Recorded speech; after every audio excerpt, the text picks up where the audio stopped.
Ok, pessoal. Dando sequência, então, ao nosso ciclo de conferências sobre ufologia esotérica, agora nós vamos abordar o tema, o papel dos seres extraterrestres nos momentos críticos da transição planetária. Muito bem. É interessante notar que se nós fizermos uma análise, como eu falei na palestra no módulo sobre ufologia psíquica, mensagens extraterrestres, o contato com seres extraterrestres através de sensitivos e paranormais, nós falamos que o conteúdo das mensagens extraterrestres canalizadas por esses sensitivos só tinha duas. Basicamente, você poderia resumir em dois. Um, eram mensagens de ordens crísticas, ou seja, as mensagens de cunhos espirituais, para você mudar teu ser, para você se espiritualizar, para você acordar, para você iluminar. Mesma coisa das mensagens de Buda, de Jesus, aquela coisa toda. Certo? Mensagens avatáricas. E a segunda mensagem que você pode retirar, fazendo um filtro, você vai ver que a maior parte dos sensitivos que canalizavam mensagens extraterrestres, elas falavam de um apocalipse. A gente fala de mensagens apocalípticas. Os extraterrestres alertando a humanidade para um momento extremamente crítico de nossa civilização. Onde poderiam estar ocorrendo um holocausto nuclear,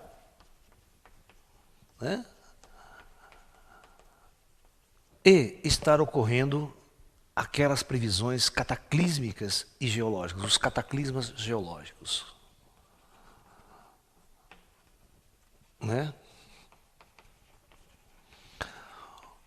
Ou seja, basicamente, tudo aquilo, reforçando tudo aquilo que os grandes profetas evidentes têm colocado ao longo da história da humanidade. Nostradamus, João Evangelista,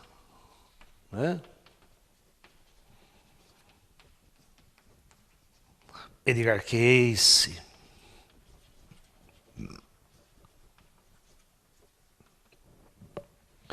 e uma série de outros sensitivos paranormais importantes que eu não citei aqui, mas que estariam profetizando um momento crítico para a humanidade. Ou seja, um momento crítico. É óbvio que quando você analisa do ponto de vista apenas materialista, a coisa fica sem sentido. Mas quando você analisa desse lado que nós acabamos de colocar, o lado esotérico, o lado estrutural de como os extraterrestres estão operando na Terra, como toda a vida opera na Terra, nós podemos fazer um pequeno resumo aqui para vocês se lembrarem da história do Projeto Terra. Nós temos a seguinte visão. Aqui é hoje. Aqui o ano zero da nossa era cristã, do nosso calendário cristão. Você pega 5.000 anos aqui antes de Cristo, e você pega 10.000 anos antes de Cristo, e você pega 15.000 anos antes de Cristo e 20.000 anos antes de Cristo. Olha, essas histórias mais antigas não registram. A nossa civilização, por exemplo, vai ter suas primeiras manifestações conhecidas da pré-história humana nessa nossa fase, aqui, por volta de 7.000 anos apenas antes de Cristo. De novo. Muito bem. Então, nessa fase, a Terra já viveu uma experiência. Aqui começa a grande civilização Atlante. A Atlântida atinge um auge de sua civilização, um auge exatamente neste ponto. Ela é cópia da nossa experiência. E neste momento aqui houve o grande apocalipse Atlante. Houve guerras, guerras sofisticadíssimas, com armas nucleares naquela época. E aqui era um comando kármico, ou seja, a experiência da humanidade exatamente como a nossa, seres na fase kármica densa, né? Pode até adquirir um pouco de tecnologia, mas essa tecnologia é usada de forma, né, vamos assim, nefasta. Como nos dias de hoje, temos uma alta tecnologia, mas para mísseis inteligentes, para bomba, para guerra, para foguete, para dominação. E não uma tecnologia a serviço da luz. Então, neste período Atlante, houve aqui o Apocalipse Atlante, a grande transição Atlante. Um cataclisma de ordem planetária sem precedentes. Aí o comando sideral implanta, após essa fase, os sobreviventes da civilização Atlante, que vai inaugurar um período, que é exatamente esse, sobre o comando Astar. O comando Astar faz exatamente uma transição entre o período kármico e o período da luz. Eles são dois comandos planetários que implantam projetos, que coordenam projetos planetários. Então, na superfície do planeta, eles sempre fazem isso. Primeiro, eles implantam um projeto kármico durante um certo período de tempo. Esses projetos têm sempre um começo, um meio e um fim. Os projetos planetários não são eternos. Eles têm começo, meio e fim. Aí vocês vão entender por que a evolução não está em superfícies planetárias. Por que nunca ninguém vai avançar demais numa superfície planetária e continuar eternamente avançado morando em planetas? Porque não tem sentido morar em planeta eternamente.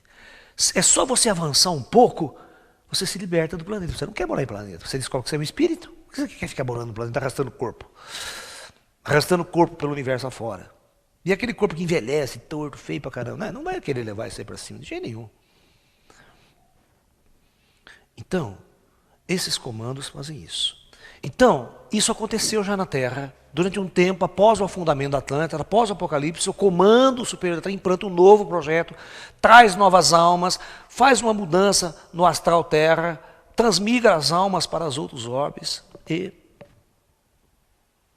Aí a Terra foi preparada para esse nosso período aqui. Esse aqui é o nosso período atual. Ou seja, é essa história que vocês conhecem, desde a Mesopotâmia, antiga, os sumérios, os babilônios, os egípcios, por aqui, e assim por diante, até os dias de hoje. Ninguém, a história nossa, desconhece totalmente o que aconteceu antes de 7.000 anos. Não tem nenhum registro. Sabe por que não tem nenhum registro? Porque eles limparam todo o planeta. Toda a história dessa antiguidade, os comandos siderais limparam do planeta. Por quê? Porque o planeta é um palco de eventos. Certo? Imagine você ter um palco montado, que é um palco de uma civilização adiantada, cidades sofisticadas, alta tecnologia. De repente acaba esse projeto, você quer implantar, mudar o palco, você tem que mudar o palco. Você vai mudar a peça teatral. Você não pode ter o mesmo cenário. Então os caras trocaram o cenário inteiro. Então tira da superfície terrestre toda e qualquer vestígio de tecnologias avançadas ou de experiências planetárias de outros povos avançados. Arranca, limpa tudo. Desintegra tudo que tem, limpa.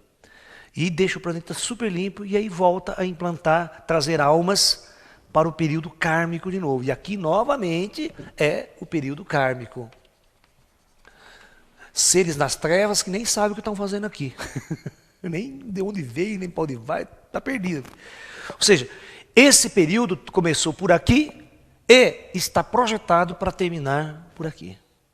Então, ou seja, nós estamos próximos, muito próximos, novamente, de um apocalipse planetário, de uma grande transição planetária. Ou seja, é o final do projeto Terra neste ciclo.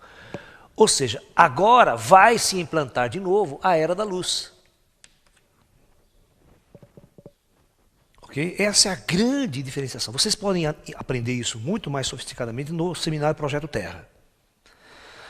Nós estamos discutindo essa questão com mais profundidade. Aqui, hoje, o debate é o que os extraterrestres têm a ver com tudo isso? Qual é o papel deles a hora que a humanidade estiver em crise? Ou seja, existem muitos paranormais, muitos sensitivos e paranormais, ligados à ufologia, que têm livros que falam sobre uma coisa muito interessante, chamada arrebatamentos. Os crentes até falam isso. Arrebatamentos. Olha, eu já vi folhetinhos crentes escrito assim: o fim está próximo. Você está pronto para a chegada de Jesus? Você está pronto para o grande resgate final? Mas o lance, eles pintam a chegada de Jesus numa nave. Eles falam: Jesus vem vir numa ponta de uma nave gigantesca. Isso os crentes falando, alguns crentes, não é todos, mas algumas linhas. E esta nave, quando Jesus chegar nessa nave, ele vai arrebatar as pessoas para salvar as pessoas do Apocalipse. Então, essa visão que algumas religiões têm do Apocalipse e como serão salvos, porque até então eles tinham uma visão lúdica, né? Como que você vai ser arrebatado?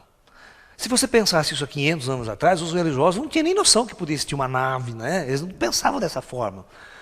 Eles achavam que Jesus vinha com uma energia, com uma luz, levava você embora para o céu, né? Está salvo, a terra vai ser destruída, como foi no grande dilúvio universal, né? Ela vai ser destruída de novo e, portanto, somente os escolhidos. Na Bíblia tem aquele, somente 144 mil.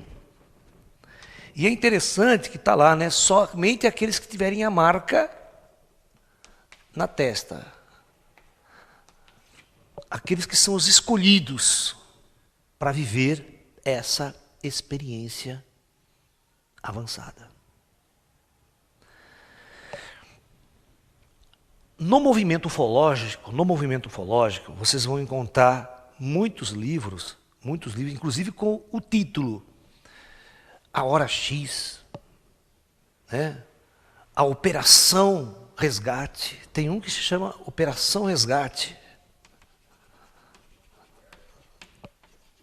Né?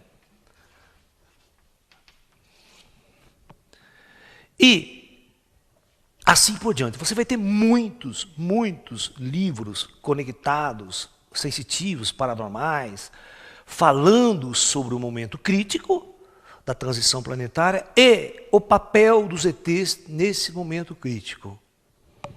Ou seja, dizendo que os extraterrestres estariam intervindo fisicamente para a sobrevivência de um número adequado de pessoas para poder, após esse período cataclísmico, povoar a Terra novamente num novo ciclo, numa nova era. Então, quem acompanha a ufologia, vocês que são esotéricos, ou você que está me ouvindo pela primeira vez, está entrando nesse assunto pela primeira vez, você pode fazer essa pesquisa, entra na internet, vai ver quanto livro vai aparecer, quantas coisas vão ter, quanto material farto vai ter sobre a relação entre Apocalipse e ufologia. Você vai ver que todos os paranormais que dizem ter contato com ET, ou canalizam o ET de alguma forma, todos eles, sem tirar nem pôr, são apocalípticos. O que significa isso? São apocalípticos. Pleiteiam um processo cataclísmico que se aproxima da Terra. E que a humanidade irá sofrer de tal forma que poderia até provavelmente quase levar a humanidade à extinção. Os grandes profetas, como Nostradamus, Edgar Cayce, realmente fala exatamente de profecias extremamente destruidoras e cataclísmicas para a humanidade. Se você ler a Centúria de Nostradamus coloca dois tipos de aspectos proféticos. Primeiro, ele fala, vai existir uma guerra nuclear, um holocausto nuclear. Esse é o primeiro. Mas ele sempre fala que a guerra nuclear é o aperitivo da grande catástrofe. Que após essa, uma outra maior ainda se aproxima, que são as catástrofes de ordem geológica. Edgar Cayce fala a mesma coisa. Fala de uma grande guerra e que a Atlântida voltaria à superfície novamente. E para a Atlântida voltar à superfície, o cataclismo teria que ser igual ao da Atlântida, que ocorreu há 10, 12 mil anos atrás. Então nós teríamos realmente um período difícil. Se você analisa as profecias da Bíblia, do Apocalipse bíblico, do João Evangelista, você vai ver exatamente que ele fala dos 4 cavaleiros do Apocalipse. Cada um traz uma praga para a humanidade. Um traz a guerra. o outro traz, né, a discórdia, outro traz esse outro, e um dos cavaleiros do Apocalipse vai trazer a queda das estrelas do céu. Ou seja, vai trazer um cataclisma de ordem, pode ser a queda de um cometa, a queda de um asteroide na Terra, algum evento que realmente vai mudar a face do planeta. Então, este período que hoje é claro para nós, se você pegar 100 anos atrás, não era claro que podia existir um holocausto nuclear, uma guerra total que podia destruir a humanidade. Hoje nós temos um arsenal nuclear das grandes potências que daria para destruir a Terra mais de 100 vezes. Mais de 100 vezes. Basta você então, né, soltar 1% do arsenal nuclear que está aí, você já destrói a Terra. Leva a Terra a um apocalipse total. Extinção da humanidade. 1%. Você sabe o que é isso? Então, realmente, hoje existe um potencial apocalíptico na mão dos homens. E à medida que as grandes potências, ou seja, que as pequenas potências no mundo, no Oriente Médio e tudo mais, começam a fazer isso, essa corrida nuclear também, o conflito se torna muito mais intenso e a probabilidade dele acontecer se torna muito mais clara. Olha, em 63, quase que o mundo entra em conflito nuclear com a Rússia através da crise dos mísseis de Cuba. Eles estão se ameaçando mutuamente e constantemente, as grandes potências. Então, se você analisar a sociedade hoje, o nosso mundo hoje, o conflito Oriente e Ocidente, certo? Oriente Médio, Ocidente, esse conflito religioso, esse conflito ideológico, essa busca pelo poder do petróleo, pelo domínio das forças, da energia, todo esse domínio materialista do mundo, esse interesse material apenas no mundo, o conflito do materialismo com a economia, isso realmente pode levar o mundo ao caos. E vai levar o mundo ao caos. Por quê? Porque os mesmos valores que a humanidade viveu durante todo esse período guerreando, porque a humanidade só viveu guerreando, guerra. Ao longo de todos esses 7.000 anos, todas as culturas e civilizações estiveram em guerra. Ao ponto de chegarmos agora com as guerras da era moderna, as guerras da alta tecnologia. A Primeira Guerra Mundial e a Segunda Guerra Mundial foi um negócio assim terrível. Por exemplo, a Segunda Guerra Mundial ela durou 6 anos, praticamente. Uma Terceira Guerra Mundial não dura uma semana, sabia? Olha, a Segunda Guerra Mundial durou 6 anos. 6 anos. Morreu mais de 40 milhões de pessoas na Segunda Guerra Mundial. 40 milhões de pessoas. Hoje, em questão de horas, nós matamos metade da humanidade. Ou seja, cerca de 3 bilhões de habitantes numa guerra. Em horas, não é em 5, 6 anos de guerra. Porque o cenário da guerra mudou com a descoberta da bomba atômica. O cenário ninguém vai mais para a guerra, não tem exército dando tiro no outro. Quando a guerra acontecer entre as grandes potências num arsenal nuclear, ela vai ser algo devastador, que é algo completamente que toda a humanidade já assistiu. E, pelo fato de você perceber que nos dias de hoje a humanidade nunca resolveu os seus problemas de conflito econômico, conflito ideológico, conflito político, conflito social, nunca resolveu. Não tem nenhuma perspectiva de espiritualidade, não tem nenhuma perspectiva de uma mudança da consciência do ser humano de uma hora para outra, não tem. Então, a humanidade está realmente fadada a consolidar o seu karma. Ou seja, vai resgatar o karma de forma coletiva. Ou seja, a humanidade plantou em toda a sua história a guerra. E ela vai colher os frutos da guerra. Você plantou esse arsenal nuclear, você gastou bilhões, investiu tecnologia, investiu dinheiro, investiu inteligências científicas. Durante décadas, você vai colher o que você plantou. Porque eu não vejo a humanidade plantando luz, plantando espiritualidade para colher a espiritualidade. Não vejo. São raros os esotéricos que têm coisa. Religião não tem nada a ver. Religião é mais uma forma de escravidão da humanidade e de domínio de poder. Religião nunca levou ninguém à luz. Nunca levou ninguém à transcendência. Então, as religiões que estão aí é idêntica aos sistemas políticos. Elas só servem para escravizar, para dominar, para tirar dinheiro de você, né? Os grandes telepastores que nós estamos vendo hoje na televisão, né? Essa grande bandidagem institucionalizada. Essa é a religião. Não leva ninguém a uma grande consciência, a forças extraterrestres, a inteligência. Não leva a esse esclarecimento. Muito pelo contrário. Só tende a escravizar e a prender o ser humano nesse mesmo nível que eles possuem e estão até hoje. Perfeito?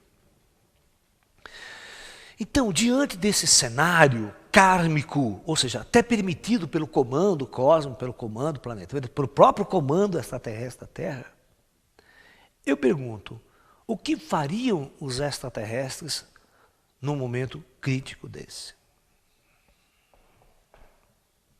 É isso que nós estamos para discutir hoje aqui, tá? Muito bem.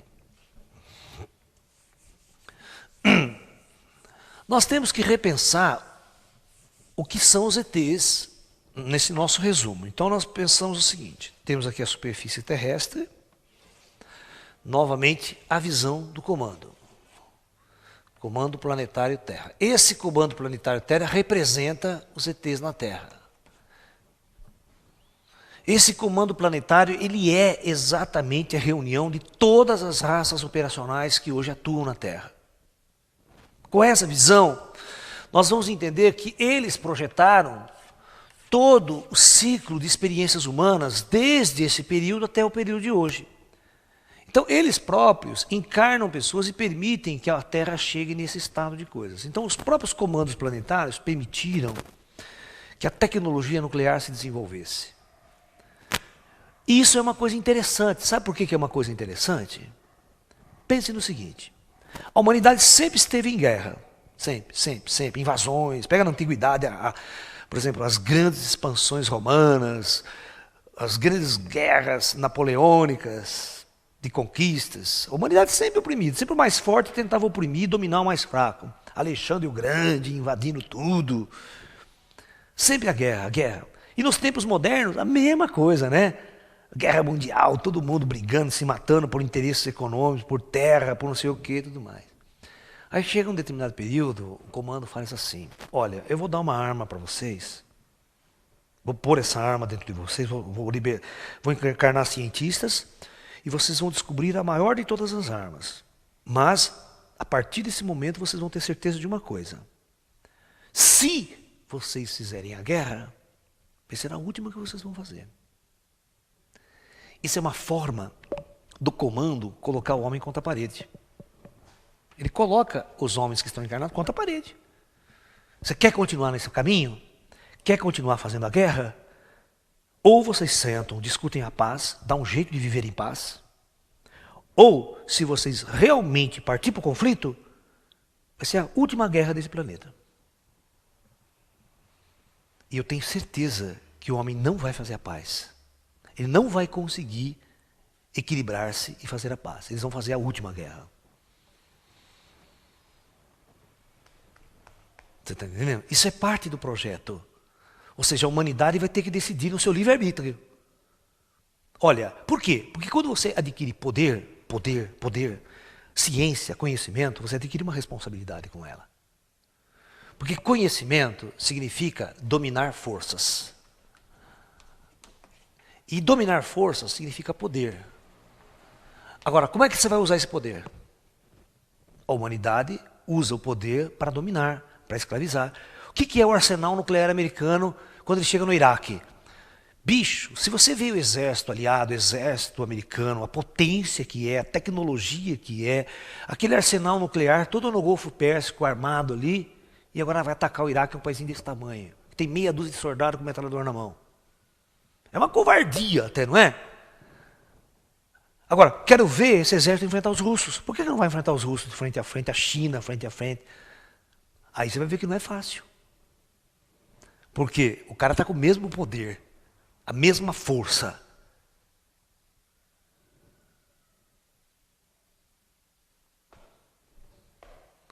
Então, quando há esse equilíbrio de forças, isso gera uma responsabilidade.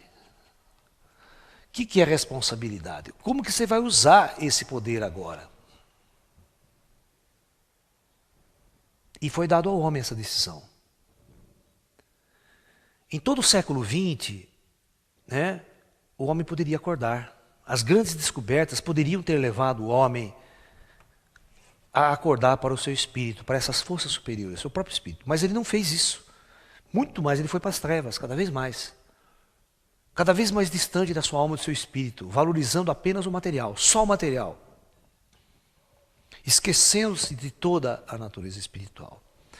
Aí vocês se lembram que quando, no módulo que nós falamos sobre rápidas abduções, implantes e tudo mais, nós falamos que os ETs, a partir de 1947, começaram a fazer um chamado avatárico, para separar o joio do tricolor. Acorda, nós estamos aqui, vocês precisam parar com isso, vocês querem que...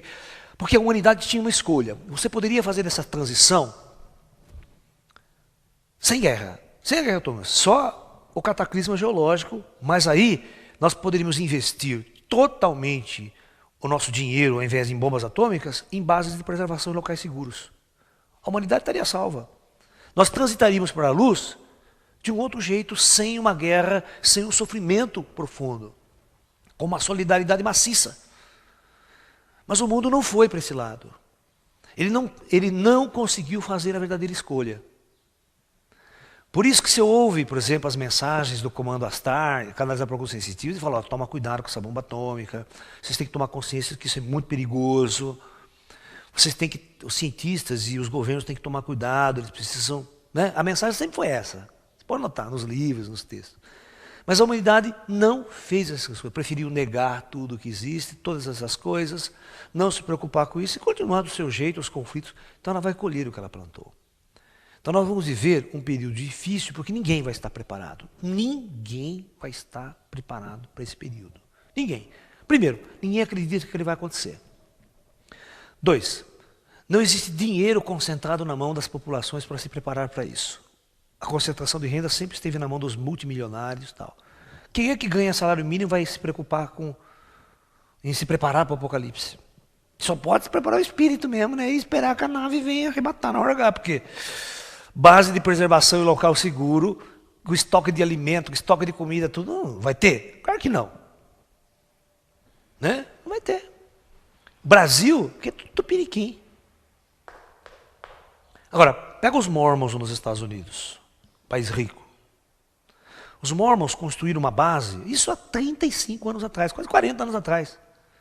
Sabendo que ia haver um apocalipse, uma transição, eles construíram uma base nos Estados Unidos, nas Montanhas Rochosas. Eles gastaram 250 milhões de dólares na época. Hoje, é como se fosse $1 bilhão. Lá eles fizeram um abrigo nuclear para uma genealogia da igreja, para muita gente.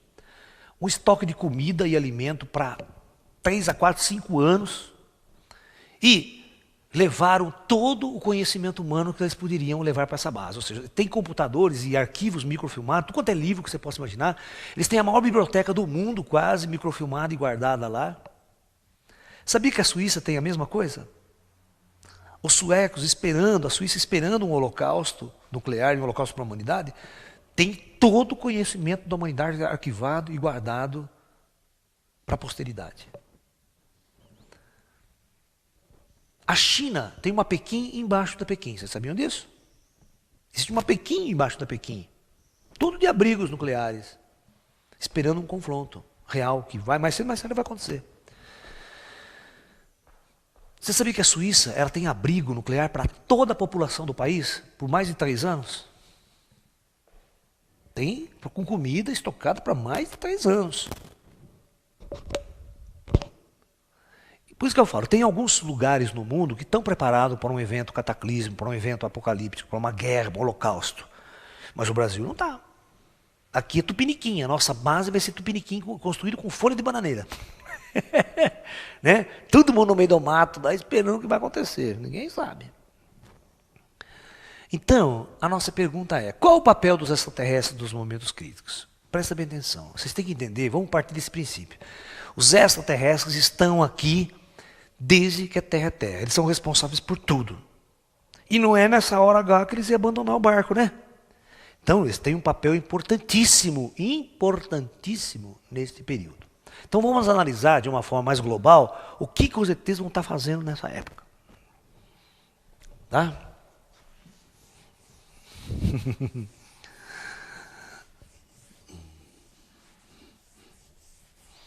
Então, vamos lá. Então, na verdade, nós temos que pensar na transição planetária em todas as dimensões. Então, vamos analisar esse aspecto aqui importante da coisa. Ó. O astral Terra e a superfície. Esse nosso modelinho é clássico. Bom, quando aconteceu um apocalipse, imagine que bilhões, milhões morram e bilhões morram em questão de semanas ou meses. Vocês têm que sacar que o astral vai ter que estar preparado para receber esses mortos. Tudo em massa, morte em massa. Aqui no astral vai ter que ter uma estrutura, para receber essas pessoas e organizar. Então, essa operação de recepção é coordenada pelo comando. Então, os ETs já estão atuando. Ou seja, existem cidades no astral. Eu já fui visitar algumas cidades no astral, grandes cidades, totalmente vazias. Totalmente vazias. Aí o meu guia me levava, eu olhava, não tinha nada, tudo deserto. Eu falava, mas pô, o que é esse negócio do deserto? Não tem ninguém. Para que serve isso aí? Fala, cara, use a cabeça. Ele não dava resposta assim de imediato para mim, né? Ele só mostrava. E ele falava assim, olha, e como esta, nós temos milhares, todas vazias. Milhares, não é uma, duas, é milhares de cidades como essa no plano astral, vazias. Isso significa o quê? De duas uma, quem estava lá ou foi embora, foi evacuado da terra, ou essas cidades estão esperando o quê? Serem preenchidas. E como você vai preencher essa cidade tudo de uma vez? Então, o astral já está preparado para essa grande operação. Já está preparando essa operação há muito tempo. Então, o que o comando faz? Ele convoca para esse período em específicos, eles dizem que multiplica-se por 1000 a quantidade de ETs operacionais nesse período na Terra, que eles convocam para vir trabalhar exatamente nesse momento. Então eles convocam, então chega nesse momento, começa a chegar muitas hierarquias extraterrestres, muitas. Essas hierarquias extraterrestres, a convite do comando, vão trabalhar em todo esse processo operacional que nós chamamos de transição. Porque as operações são complexas, não vai acontecer. Primeira operação, todo mundo vai para cima. Morre um monte de gente. Aqui tem que ser preparada uma operação chamada separação do joio do trigo. As hordas serão separadas de acordo com seu grau kármico. Certo?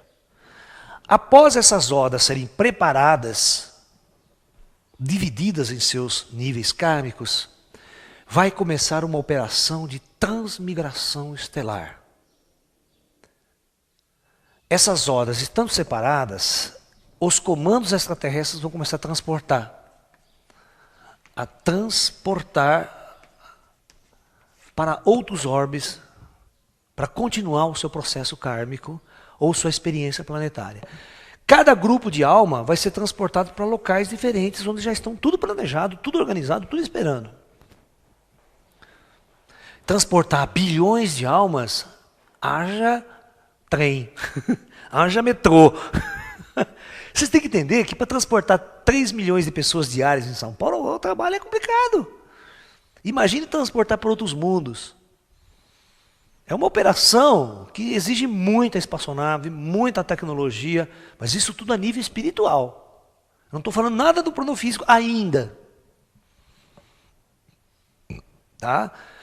Imagine quanto trabalho não vai se ter. Porque não é morreu hoje, amanhã já estão transmigrando. Isso aqui demora 10 anos, essas operações.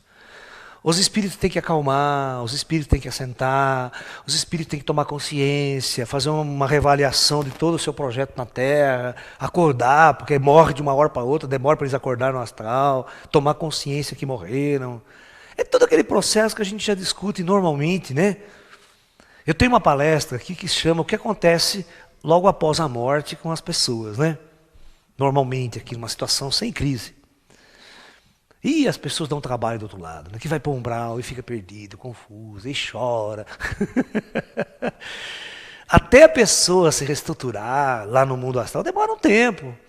E aqui também tem essas comunidades todas que vão se instalar, aí vai ter muitas conferências falando para ela da própria missão, do próximo trabalho. Vai preparar todas essas ordens de espíritos para o próximo mundo que eles vão visitar. Sabia? Até que há o dia do transporte realmente de vez. A saída, a partir daí tem uma festa, choradeira no mundo astral. É complicado. Porque é uma operação muito dolorosa. Porque às vezes você vai separar almas muito ligadas. Que umas têm que ficar, outras vão para um outro orbe, outras vão para um outro. Tem muita coisa assim, interessante. Né? Essas grandes operações planetárias no mundo espiritual, na época do chamado Apocalipse, vai estar acontecendo no astral Terra. Desencarna em massa.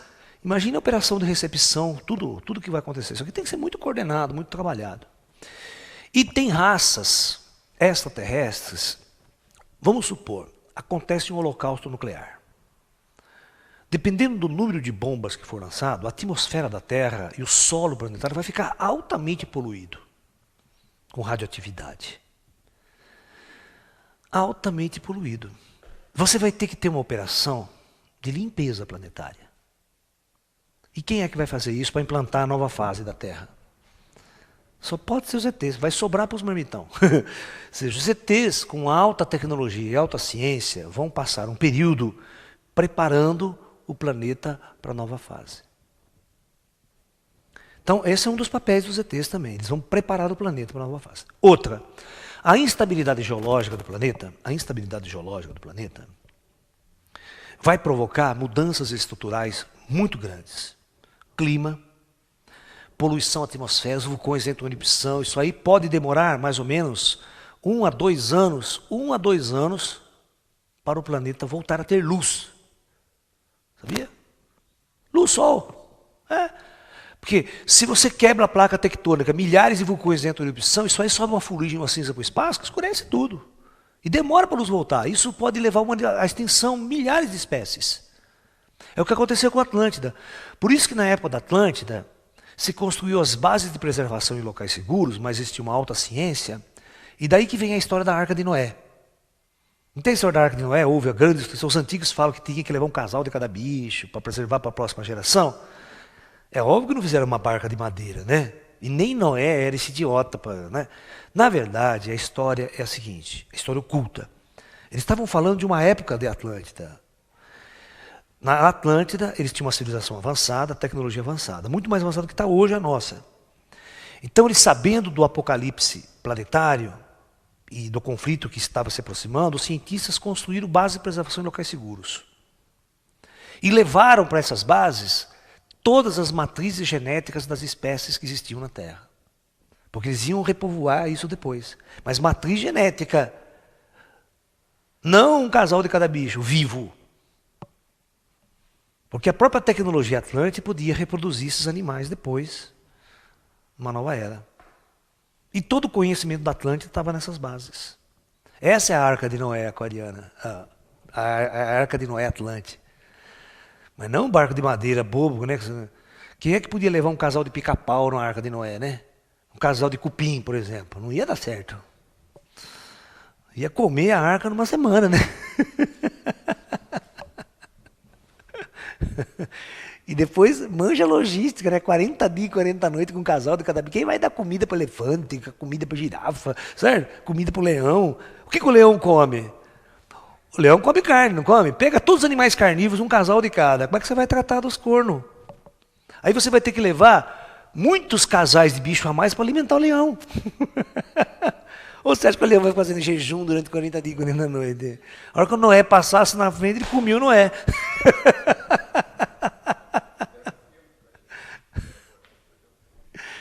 humano é muito babaca, cara. O ser humano é muito primitivo. A visão que o ser humano tem do mundo é uma coisa tão lúdica, né? Primitiva demais, para o meu gosto. É só você pensar um pouquinho e você vê que é inviável, né? Não tem viabilidade nenhuma. E depois a engenharia de construção de navios. Né? Se o Titanic afundou, por que a Arca do Noé não ia afundar numa catástrofe daquela? Puta tempestade, fica tudo louco. A Arquinha de Noé de madeira ia aguentar o tranco, né? Ah, ia, pode deixar. Nenhum porta-aviões hoje vai para o fundo do mar?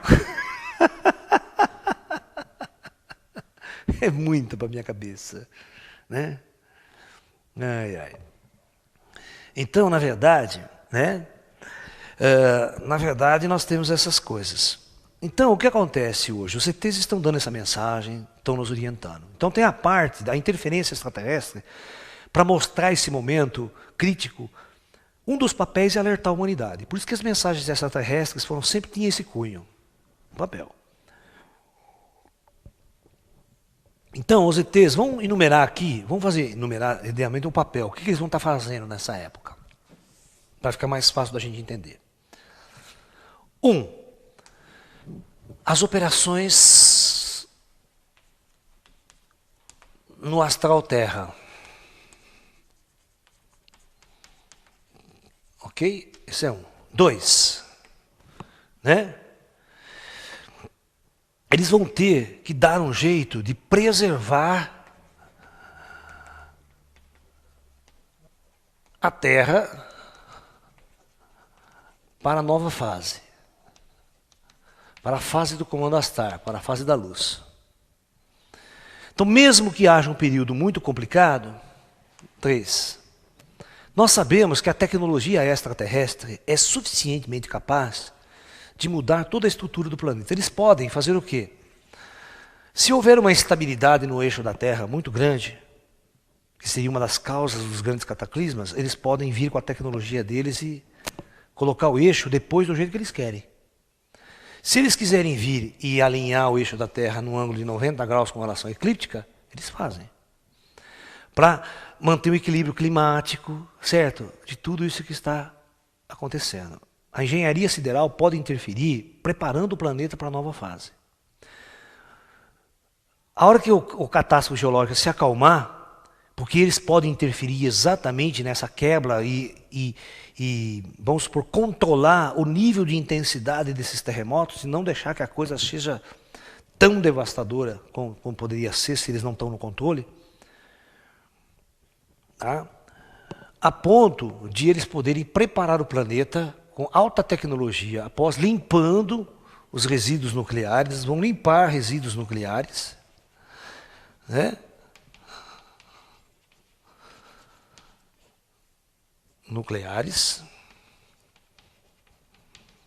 Né?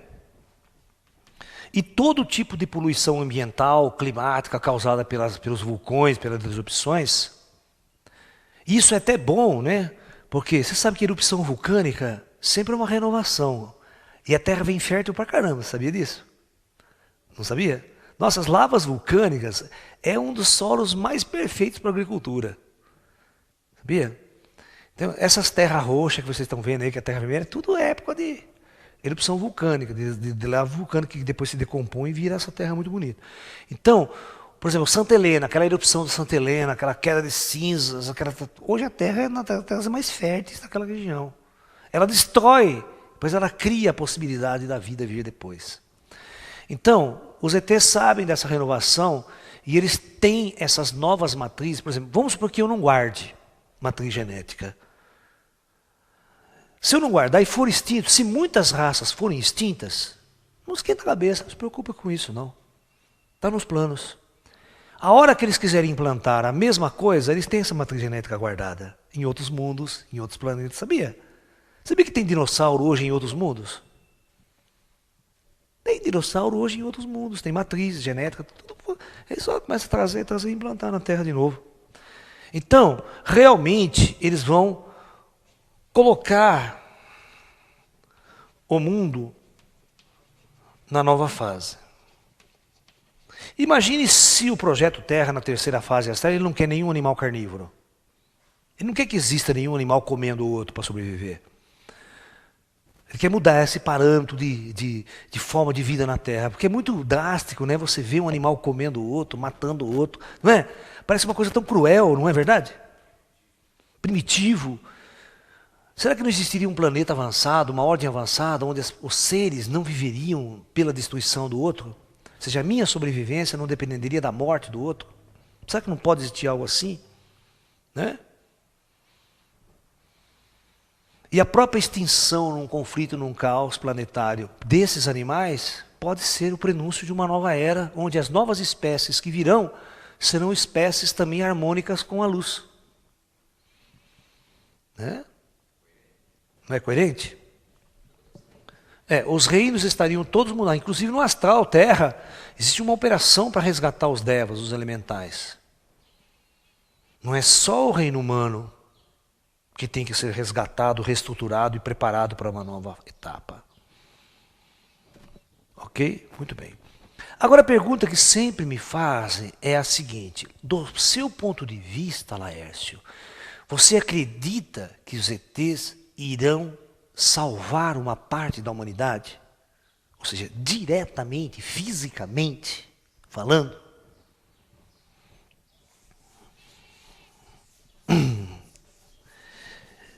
Olha, eu vou dizer o seguinte: se a intensidade da catástrofe for algo sem precedentes, que vai levar a humanidade inteira à extinção, ok, vamos supor, vai impactar um asteroide de 10 quilômetros. Um cometa com 10 quilômetros de diâmetro. Um cometa com 10 quilômetros de diâmetro leva todas as formas de vida à extinção nesse planeta. Tá? Mas eles podem muito bem, se eles quiserem, alterar a rota dessa asteroide. Não cai nada na Terra. Já fizeram isso faz tempo. Mas se for programado para acontecer, isso significa que o plano deles é arrasar tudo. Depois nem vê o que nós faz. Depois nem implanta tudo novo. Você está entendendo? É uma mudança radical do projeto Terra. Eles não intervêm, falam, deixa o pau comer, deixa morrer todo mundo mesmo, que daí nós vamos decidir lá em cima o que é que nós vamos fazer, a nova fase, o que nós vamos colocar lá embaixo. Pode acontecer de realmente eles desejarem que haja sobreviventes humanos. Então, se assim for, eles realmente estarão fazendo uma operação arrebatamento, mas de alguns grupos isolados. Não vai arrebatar, chega na cidade, arrebata todo mundo na cidade de São Paulo, chega lá. Não, de jeito nenhum. Eles vão fazer um arrebatamento seletivo. Né? Eles vão fazer um arrebatamento seletivo. Agora, se pergunta qual que é o critério de seleção dos caras, aí já é outra história. Aí eu não sei. Quem é que vai ser escolhido?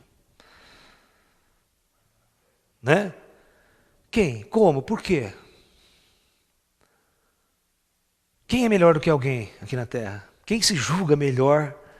Quem se julga que vai ser escolhido? Qual critério? Só porque eu sou bonzinho, resto todo dia? Né? Você está entendendo? Marca na testa. Eu prefiro não falar sobre esse critério. Fica a critério de cada um imaginar o que inteligências superiores escolheriam para arrebatar. Como é que essas inteligências superiores veem o homem aqui na Terra? Será que eles teriam parâmetros de julgamento igual aos nossos? Como eles estariam julgando o ser humano? Né? Segundo os judeus, ou a nossa própria religião, as putas não poderiam ir. Mas e do ponto de vista deles, as putas, vão levar as putas. Vamos salvar essa mulherada aí, né? Qual que é o grau de consciência que nós temos? Nós temos um padrão de julgamento aqui totalmente moral, né? Dentro da nossa ética, da nossa moral, da nossa lógica. Será que os ETs têm essa lógica e essa moral? Essa moral cristã, essa moral, né? Provavelmente não. Então, quais os conceitos que eles usariam para arrebatar esse e não arrebatar aquele? Porque é complicado, toda a humanidade não vai arrebatar. É muito engraçado, se vocês assistirem um filme, esse é um dilema muito grave para a humanidade. Se vocês assistirem um filme chamado Impacto Profundo, Você já assistiu? Então, existe um dilema ali, né? Os americanos constroem uma base de preservação operacional com uma base nuclear, e o problema é decidir, lá só cabe, por exemplo, 10 mil pessoas. Cabe só 10 mil. Quem que não vai levar para lá? O país tem 150, por exemplo, 300 milhões de habitantes. Só cabe 10 mil na base. Quem vai ter o direito de ir lá? Você está entendendo? Esse é um dos aspectos complicados. No regime capitalista, no regime de poder, é lógico que os poderosos é que vão. Né? Eles querem salvar, perder o povo que se lasca. O povo sempre se lascou mesmo, né? Quem ia para as guerras se matar em nome do poder? O povo. Não é verdade? Então, o ser humano tem uma visão criteriosa para fazer essa escolha, essa seleção. Mas será que os mentores cósmicos teriam mesmo? Será que ele escolheu o presidente americano para arrebatar? Ó, você vem aqui para ser o presidente. Ou talvez ele larga o presidente que se lasque e rapta o Zé da esquina ali para levar. Esse eu vou levar. Se houver arrebatamento, não estou falando que vai. Se houver uma interferência direta extraterrestre, a seletividade deles será algo que vocês nem sonham nem imaginam. Nem sonham nem imaginam. E muitos vão estar perguntando, por que não levou eu? Eu rezei a vida inteira aqui.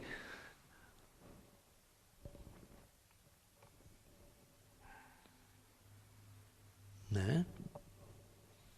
Então nós temos que tomar consciência também que a consciência dos comandos, das forças, não tem nada a ver com o nosso padrão de julgamento aqui, do certo, do errado, do bom e do mal. Né?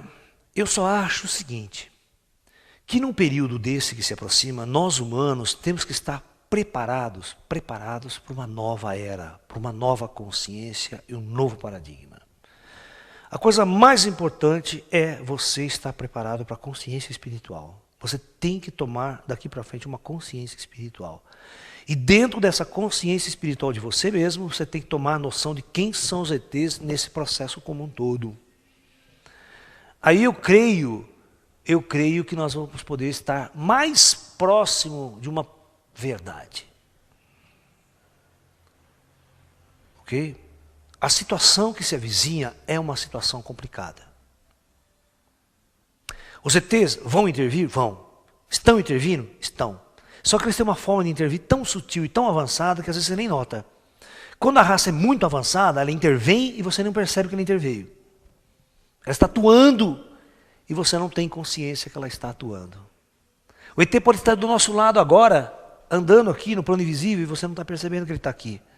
Ele está ao nosso lado, está interferindo, está se mostrando, está fazendo uma interferência e você não está percebendo. E tão grosseiro que são os nossos sentidos. Tão grosseiro que é o ser humano. Você não tem essa consciência. Ok?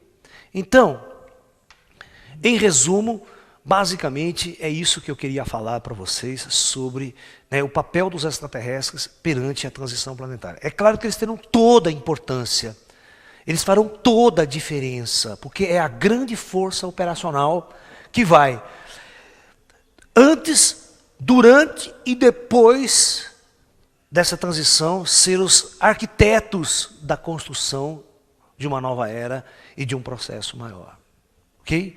Nós vamos continuar discutindo isso, falando sobre o papel do Comando Astar na nova era. Quem que é o Comando Astar na nova era? Ok? Então é isso. Namastê, muita paz e até o próximo módulo.